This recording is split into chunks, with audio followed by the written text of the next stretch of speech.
అధికార కూటమికి ఉమ్మడి చిత్తూరు జిల్లాలో కొత్త తలనొప్పి వచ్చి పడింది. గతంలో వైసీపీలో 5 సంవత్సరాలు దందాలు నడిపిన వారంతా టీడీపీలో చేరిపోయి దందాలు చేయడం మొదలుపెట్టారట. పార్టీలో చేరుతున్నప్పుడు వారి ట్రాక్ రికార్డ్ మాత్రం పరిశీలించకుండా వచ్చిన వారికల్లా టీడీపీ కండువాలు కప్పారట. అలాంటి వారు దందాలు, రేప్లు చేస్తూ అధికార పార్టీకి వాటిని ఆపాదిస్తున్నారట. దాంతో ఏం చేయాలో తెలియని పరిస్థితి ఉమ్మడి చిత్తూరు జిల్లాలో నాయకులకు ఏర్పడిందంటున్నారు. మొన్న జీడి-నెల్లూరు, తాజాగా నేడు చిత్తూరులో ఇలాంటి వ్యవహారాలు బయటపడటంతో ఇదేమి తలనొప్పిరా అంటూ తలలు పట్టుకుంటున్నారట నేతలు.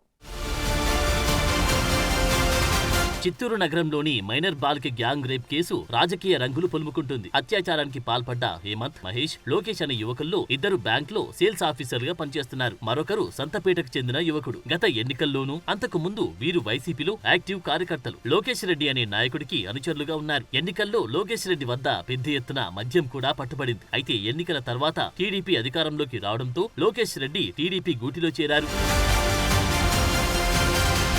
తర్వాత పరిణామాల్లో ఆ యువకులు కూడా వినాయక చవితి సందర్భంగా చిత్తూరు టీడీపీ ఎమ్మెల్యే సమక్షంలో పసుపు కండువాలు కప్పుకున్నారు. ఆ క్రమంలో టీడీపీ కార్యకర్తలు అత్యాచారం చేశారని పెద్ద ఎత్తున వైసీపీ సోషల్ మీడియాలో ట్రోల్ చేస్తున్నారు. ఇదే సమయంలో టీడీపీ వారు కూడా మాకు వారితో సంబంధం లేదు, వారు వైసీపీ నేత విజయానందరెడ్డికి అత్యంత సన్నిహితులంటూ ఫోటోలు విడుదల చేశారు. దాంతో మొత్తం వ్యవహారం రాజకీయంగా మారింది.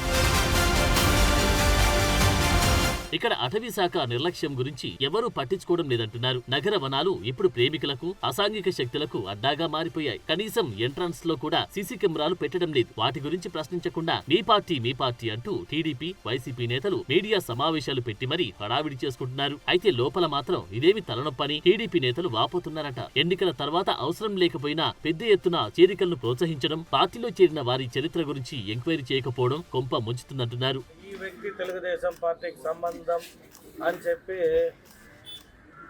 ప్రజల్ని మిస్కమ్యూనికేట్ చేస్తూ వారి దగ్గర ఉన్న కొన్ని సోషల్ మీడియాలో కావచ్చు, లేదంటే వాట్సాప్ గ్రూపుల్లో కావచ్చు.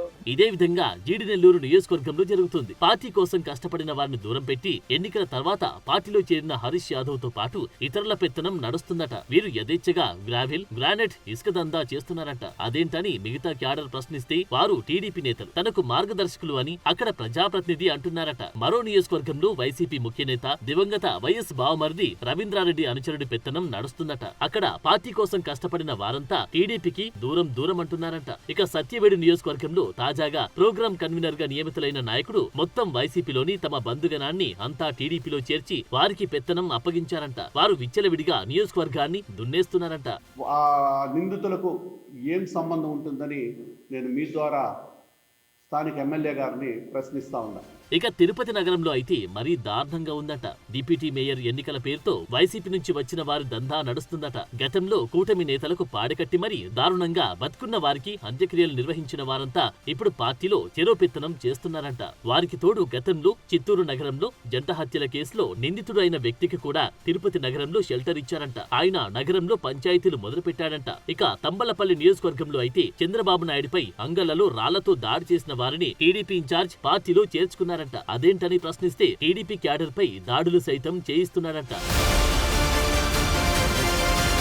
పుంగనూరు నియోజకవర్గంలో సైతం ఇదే పరిస్థితి కొనసాగుతుందట. ఉమ్మడి చిత్తూరు జిల్లా వ్యాప్తంగా ఎన్నికల తర్వాత జరిగిన చేరికలతో నేతలు, క్యాడర్ ఇబ్బంది పడుతున్న పరిస్థితి ఏర్పడింది. వీరు అసాంఘిక చర్యలకు పాల్పడడంతో పాటు చివరకు అత్యాచారాలకు కూడా పాల్పడుతున్న పరిస్థితి. గతంలో విచ్చలవిడిగా అధికారాన్ని ఎంజాయ్ చేసిన గంజాయి బ్యాచ్ ను టీడీపీలో చేర్చుకోవాల్సిన అవసరం ఎందుకు వచ్చిందో అర్థం కావడం లేదని తమ్ముళ్లంటున్నారు. టీడీపీ అధినేత ఇతర పార్టీల నుంచి వచ్చే వారిని చేర్చుకునేటప్పుడు ఖచ్చితంగా స్థానిక నేతల ద్వారా ఎంక్వైరీ చేయించాలని చెప్పినప్పటికీ పట్టించుకోకుండా నాయకులు స్వప్రయోజనాల కోసం ఎవరికి పడితే వారికి పసుపు కండువాలు కప్పుతున్నారంటున్నారు. ఇప్పటికైనా కండువా కప్పేటప్పుడు కనీసం వారి బ్యాక్గ్రౌండ్ చెక్ చేయాలని అంటున్నారు టీడీపీ సీనియర్లు.